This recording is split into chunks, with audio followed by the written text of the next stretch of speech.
एकत्र असा गट असेल? नाही नाही, स्वतंत्र की गट स्वतंत्रच स्वतंत्र गट स्थापन करावा लागेल. 2 स्वतंत्र पक्ष आहेत, लक्षात घ्या. आणि त्याच्यावरती आता आम्ही बघू ना, आमच्यामध्ये संवाद उत्तम आहे अजूनही. नाही, पण कल्याण डोंबिवलीमध्ये असा ट्विस्ट आहे की दोन्ही पक्ष म्हणजे भाजप आणि शिवसेना शिंदेगड महापौर स्वतःचा व्हावा यासाठी स्वतःच्या पद्धतीने नाही नाही, करू द्या ना. हे त्यांना बघा मदत लागेल अन्य पक्षाची. बघा, अशा मदत वेळेस- म्हणजे असं आहे की शिंदे भाजपचे नगरसेवक फोडण्याचा प्रयत्न करताय. एकनाथ शिंदे हे भारतीय जनता पक्षाचे निवडून आलेले नगरसेवक फोडण्याचा प्रयत्न करत आहेत आणि हे भाजपलाही माहिती आहे. हे केडीएमसी मध्ये होते. केडीएमसी मध्ये म्हणतो मी. नाही, अर्थात मुंबईत पण ते करू शकतात.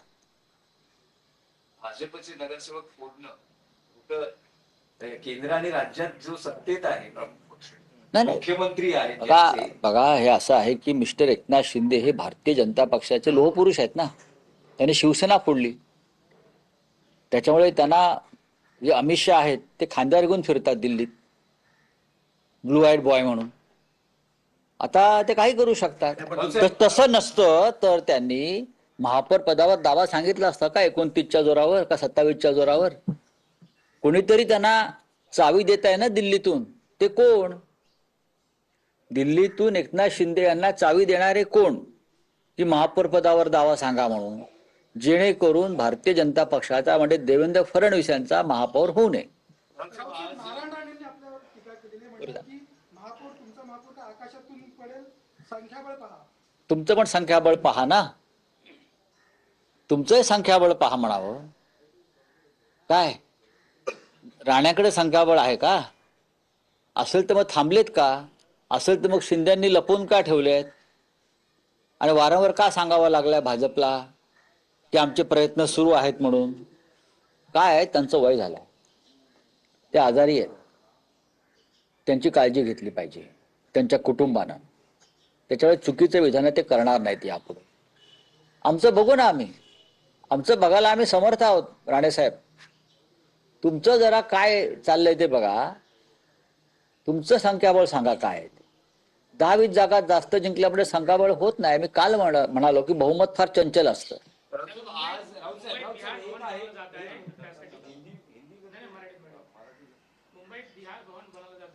बातम्या आहेत त्या, बघू आम्ही त्याच्यावर. राऊत साहेब, आज ताजलँड जेंडला जायचा काही योग आहे का? थांबा ना जरा. कालची राहिलेली नाही, कसं आहे की आम्ही जेवायला जातोय की ते कुठे जेवायला जातात बघू ना. आम्ही जेवायला जातोय की आतले लपवलेले पाहुणे कुठे बाहेर जेवायला जात आहेत.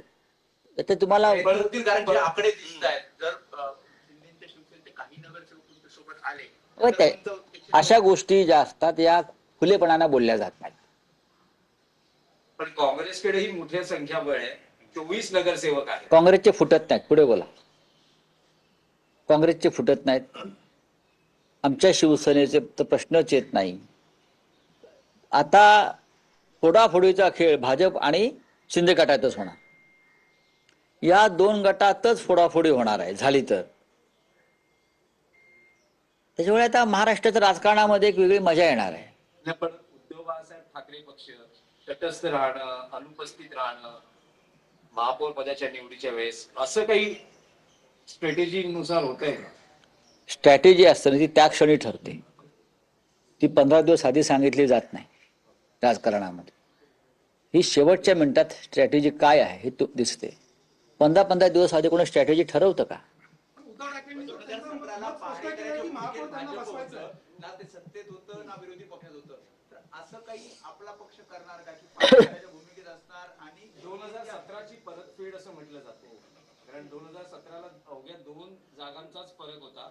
82 भाजप होते, 84 शिवसेना होती. त्यावेळेस देवेंद्र आता फडणवीस 4चा फरक आहे. आता 4चा फरक आहे ना. आणि तुमचा सहकारी पक्ष जो आहे हा पाण्यात देव घालून बसलेला आहे की भाजपचा महापौर होऊ देत नाही म्हणून. आता त्या दोघांमध्ये काय होत आहे त्याचा आधी निकाल लागू द्या, मग आम्ही आमचे देव बाहेर काढू. म्हणजे सगळे पर्याय खुले आहेत शिवसेनेला महापौर निवडीसाठी. का आमचा का नाही निवडला जाणार?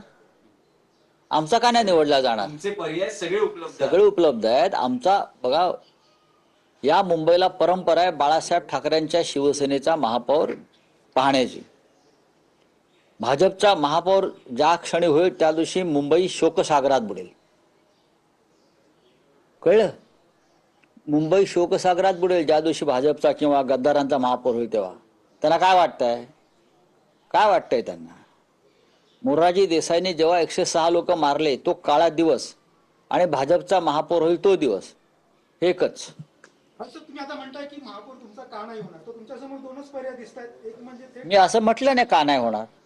मी कुठे असं म्हणालो का होणार? पर्यायांची जर आपण ते चर्चा पर्याय बघू ना. तुम्ही कशाला चिंता करताय? तुम्ही अजिबात गणित आहे. अहो, बघू ना किती दिवस तुम्ही गणित, तुमचे गणितात किती मार्क मिळाले होते 10वीला बघा जरा आधी आणि मग हे गणित करा.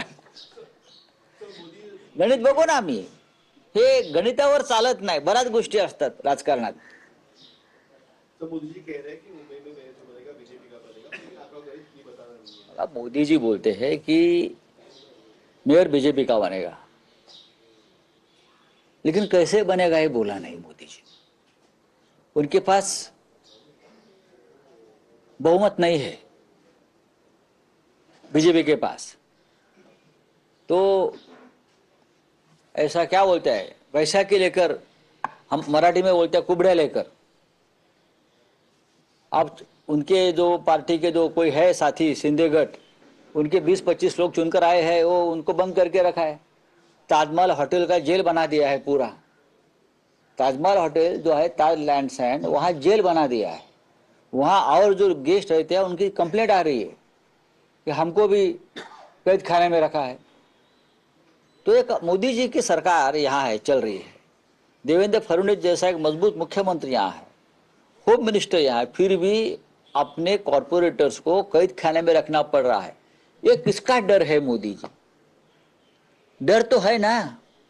ये डर किसका है एक बार बता दीजिए कि अपने लोगों को क्यों बंद करके रखा है. हमारे नगर सेवक जो है खुले अपने घर में है, मातोश्री पे आते हैं, मीटिंग करते हैं, चले जाते हैं. हमको किसी का डर नहीं है. मुंबई में बिहार भवन बनाए गए ऐसी खबरें सामने आ रही है 300 करोड़ का शिवसेना निधि का मेयर बनने वाला